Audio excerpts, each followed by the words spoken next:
Hey guys, and welcome back to another Was It Woke video. So today we're going to be talking about The Fall Guy, the recent film starring Ryan Gosling and Emily Blunt.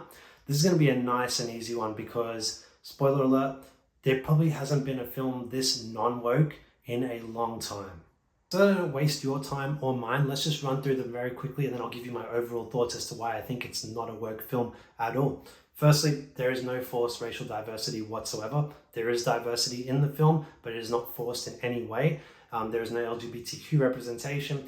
There's no toxic masculinity. There's no feminist messaging. There's no crapping on traditions or, trying to push sort of progressive ideas. There's no like anti-capitalism, pro-socialism, communist messaging, anything like that. Nothing to do with climate change, really. Nothing at all. It's just a simple throwback film that is very much a throwback to like 80s and 90s action comedies. I do have one little point to award it in terms of wokeness, but it's really just the fact that you have a couple female characters, or mainly Emily Blunt's character, that kind of overpowers men in fight situations. Like, it's kind of non-believable because her character doesn't have any fighting skills whatsoever. She's a director, a film director. She should not be in a situation where she can overpower a man stronger than her.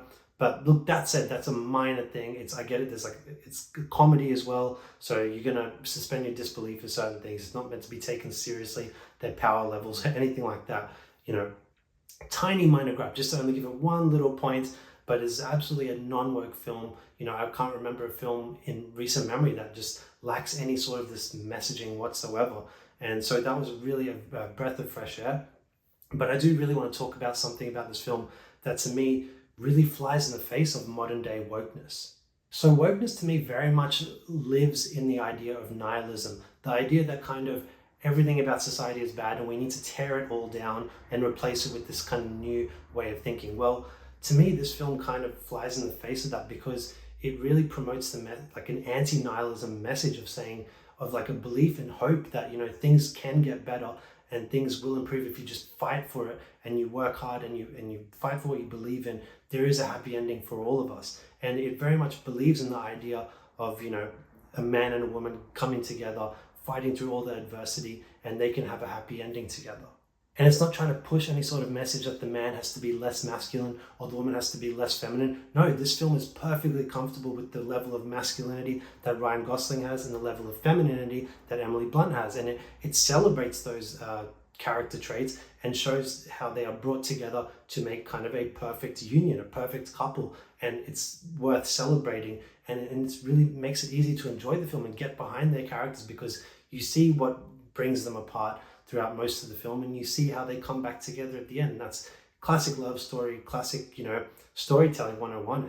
And it really takes you back to those days when, that's what films are about. You'd have a whole plot of things that happen in between, but really we just want to see the guy get with the girl at the end and live happily ever after.